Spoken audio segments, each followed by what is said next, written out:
It's time once again for our update from the city of New Hope, and the mayor is with us, Kathi Hemken, looking awfully spring-like today. Welcome, Mayor. How are you today? Hi, Dave. Just fine. I really wanted it to look like summer, so I put the Yes, background back there. That's actually a view from my deck. perfect. So, Thinking about that golf course in New Hope, a beautiful place it yes, is. Well, we'll yes, talk I about am. that in just a minute. Let's talk about some other things happening in the city. The first item is the local Board of Appeal and equalization meeting. Let's give residents a little explanation. What is this? Why is this an important part of the city, and when does this take place? Well, first of all, April 1st is the date it's going to take place at 7 o'clock. We don't know if it's going to be virtual or in person. That's still up in the air. Mhm. If it is virtual, of course, you can always go to call City Hall and get the link to it. What that is people can come in and appeal their market value on their homes. That's done by Hennepin County. And what they do is they just take homes in the area, kind of find the area, and then you've got the things, how many bedrooms, how much square footage, and they put a value on that home. Well, sometimes they make mistakes. Sometimes people think their homes are more or less than that value is posted. And so they can come and they can appeal that. We don't make any large changes. We usually just refer it back to Hennepin County so that they can come out and take a look at it. But it is a way for people to appeal what their market value is on their homes. And what is the normal attendance at those meetings? My understanding is and thought is it's not very many people take opportunity for that. Is that correct? No. That is correct. What happens is a lot of times when they sign up to come, because they have to sign up, we need to be able to pull the property numbers. Our city clerk will refer them to somebody at Hennepin County, and they'll talk them through the process. Most of the time, it's because people don't understand what the process is. It's so easy to say, well, my neighbor's house is valued higher than mine, and it's the same house. Well, it isn't necessarily the same house. Just might kind of look the same. So Hennepin County will then try to address that issue. If they still have a problem or not understanding it fully, Mhm. they can always come to the equalization meeting and we'll take a look at it too. We're allowed to change that up to 1%.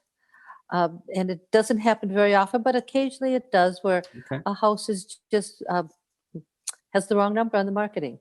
Very good. So that is coming up in April. Something coming up a little sooner in the city is the State of the City event. And again, a little different look to it this year. When and what is the State of City? Well, that's going to be on the 3rd of February. Today is the 2nd. There'll be a website connection from the city's website to that if they want to watch it. It's going to be at 8:30 in the morning on Tuesday, the 3rd. Typically what that is Kirk McDonald, the city manager, and I stand up next to each other, and we show you pictures of all the stuff that's happened in the city in the last year. A little bit about what's going on for the next year, but mostly it's just the things that have been going on. So if you want to watch it live, you can watch it at 8:30 Mhm. on Tuesday morning. Otherwise, go to our website or the website at CCX and take a look at it. Very good. Let's move to scattered site housing, talk about some of the projects happening in the city. And I understand there's a new one on the way. What is the progress of the property at 5213 Pennsylvania? Well, we should be closing on that on the 1st of February. And then what they'll do is the city forester has come out and look at the trees to see what needs to be removed or if any do. We'll get a demolition permit to tear that down. And then we'll kind of amend the soil if that needs to be. And then we'll look for a developer to rebuild there. So this is the 4th one that's going on together. So they're on all different stages of being developed and sold. And then, of course, we have the Habitat for Humanity house. Right. We're not doing that. The city gave Habitat for Humanity $76,000 from our EDA fund to help rehab that house. Typically, what happens with the Habitat for Humanity house, they screen the owners very well, and that owner will be paying a mortgage, but it'll be based on their income as opposed to a normal mortgage that you and I would pay. Mhm. But they do pay for the house. It's not free. Mhm. So that money just helps Habitat to better rehab the house. The whole idea is to get these houses that are a little bit worn in the city and to either remove them or update them so they look nicer, keep the city looking good. Let's move ahead to building permits and inspections. We've got a couple businesses to talk about here. The first is on 7900 Bass Lake Road. Tell us a little bit about that property and how we might see a change coming. Well, in the northwest corner, there's a Shell station there, and that's been closed for a while. First of all, they quit selling inside the store, and then now they've quit selling gas, so it's completely shut down. It has a new owner. The new owner wants to tear out a wall inside, which is a non-weight-bearing wall, so they needed a permit for that, and they have that. And that wall is going to come down, and they're going to take out the service bays that they have now for the cars, and that's going to be an expanded convenience store. So they'll be selling gas, and it'll be a quite a large convenience store for them. So look for that to come. We don't have a timeline on when that's going to open again. I'm guessing about the same time you're going to see the the snow gone is about when they're going to open. All right, we'll keep an eye out for that. Temporary maintenance agreements. There's a little change going on in the city related to these. First, again, a little education. What are these and what is the change that's coming ahead? Well, when you sell your house, you need a point of sale inspection. So an inspector will come out and give you being the seller, give you a list of the things that need to be done to bring that house up to the minimum code. We do that so that we keep our housing stock up to date. Well, you can, if you're the seller, you can negotiate with the buyer to do that maintenance work. And if you do that, then you'd come to the city and we would issue a temporary maintenance agreement at which point the buyer has to put money into an account that will assure that that gets done. Okay. We'll then issue that permit and they have 90 days to make those repairs. In some cases, the sellers just don't want to have to deal with that, and they're not really sure what the buyers want. And so that seems to be, so we've been doing this for a while, but we found that it takes a lot of extra paperwork and a lot of extra time for the inspectors. And so we're going to start charging $80 for that temporary maintenance agreement when you buy and sell a house. So look for that to come along. And of course, you'd go to the city to get that permit. All right, city's website, newhopemn.gov to find out more about that. Let's move ahead to the police department, talk about a few things happening there. One is the body worn camera program. Give us an update, some action happening here. So one of our sergeants, our police chief, and the HR director are working with a company that's called WatchGuard. When the police officers wear body cams, that information goes into a computer and it needs to be kind of sorted out because there's a lot of stuff going in there that really is not very important. But there's that stuff that is important. So those three are working with this company so that they can get that data in there, make sure it's secure and not public. They'll make it public if they need to. In the meantime, it's just a security for them. Very good. One of the great initiatives in the police department is working on community relations, and there's an officer that works on that on a regular basis. And I understand he has been busy along with the chief. Give us that update. Well, Brad Calico is the community relations officer, and Chief Hoyt, of course, is our new police chief. They have been volunteering to do dinner at your door, Meals on Wheels. The whole idea is so that they can meet some of the people out there in the community. They want to be able to talk to people. What's bothering you? What are we doing right? What are we doing wrong?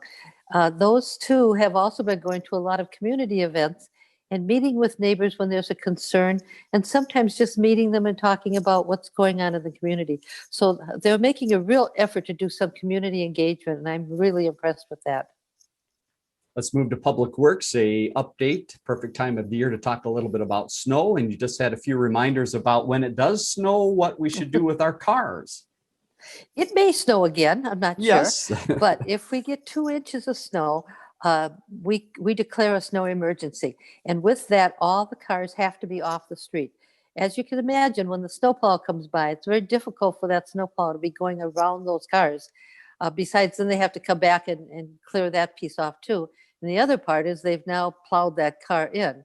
So if it's snowing, I really encourage you to get that car off the street and get it in the driveway or get it somewhere so that it doesn't get plowed in. You will get a ticket if it's left on the street, and you will get plowed in if it's left on the street because they can't just lift those plows up, those blades, whenever they want. So if you see 2 inches of snow, come and don't wait for it to be called a snow emergency. Get your car off the street.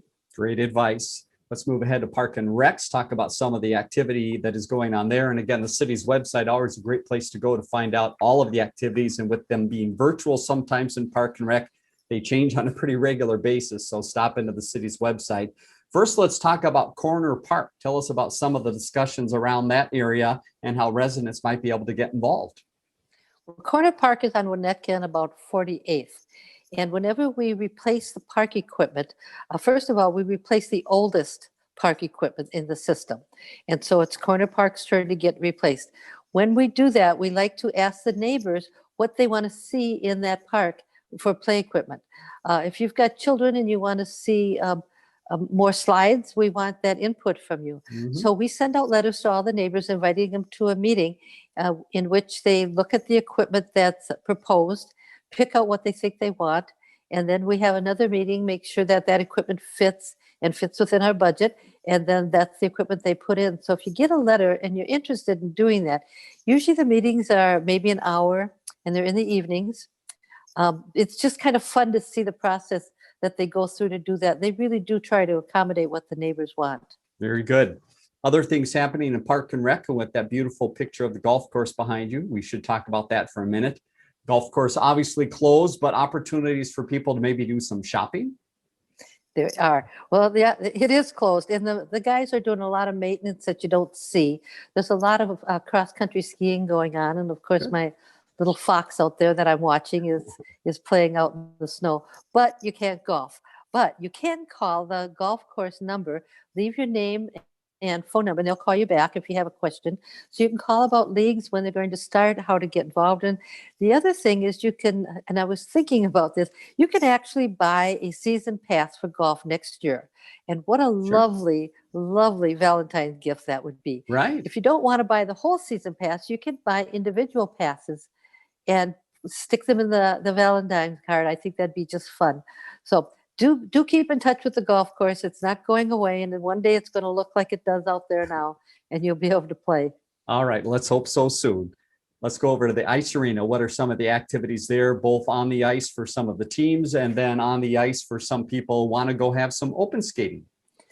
Well, the open skating is open on Fridays from 6:30 to 8, and on Sundays from 4 to 6, I believe. That's what I've got. Yep. There's a price to do that, of course, and you can rent skates if you don't have them. Nice activity for a couple hours in the evening or the afternoon to do that. Also, the teams are playing, the high school teams are playing, and as long as they keep their masks on and they keep socially distanced and they keep the spectators down, we're going to be able to stay open. But if people don't obey the rules, they'll shut that down again and we won't be able to. So wear that mask, obey those rules, please. We want to stay open if we can. Very good. Let's talk about the pool for just a minute. I understand a lot going on behind the scenes with some IT work with signage and also from a staff front of hiring more people. Well, we're hiring all over the place. First of all, we're hiring for a building inspector, which is kind of a big deal, apart from Park and Recs. But the other part is we're looking for part-time, mostly kids, who want to work at the parks during the summer, who want to work at the pool. We look for people that might want to work at the golf course. So all kinds of part-time summer work is involved with that. Right now, what they're doing is they're getting at the pool, they're getting in all the equipment. They're starting to order supplies, of course, not the perishable ones, but just supplies to get all set up. They're getting all the computers set up and the ticketing, and we're going to be ready to go in June, I hope. All right. Keep our fingers crossed. Final note, let's talk about Snowman or snow sculpture building in the city. Why should people get out and have some extra fun in the snow? Well, this is, I think, our second or third year of doing this. If it snows, when it snows, build a snowman or a snow structure and take a picture. You have to name it. Take a picture, send it to the Park and Rec department, and you'll be involved in a snow structure contest. It goes on till the 31st of March, so surely we'll be getting some snow between now and then. It's just the snowmen can be tiny little if you want them to be, or gigantic if you want them to be. Just something to be doing and out in the snow, and just a fun thing to do. Very good. Have some fun out there with the snow. Mayor, thanks again for the update. Let's leave people with the city's website, newhopemn.gov. Again, a lot of information there about that Snowman contest or the sporting facilities within the city. And you had a final note for residents here, as always? I do. Please, please be considerate of other people. So wear that mask. Please be patient with people. Everybody's really tense at this time, and be kind as always. I'll see you next week. Very good, Mayor. Thanks for your time. We'll talk to you next time. Thanks, Dave.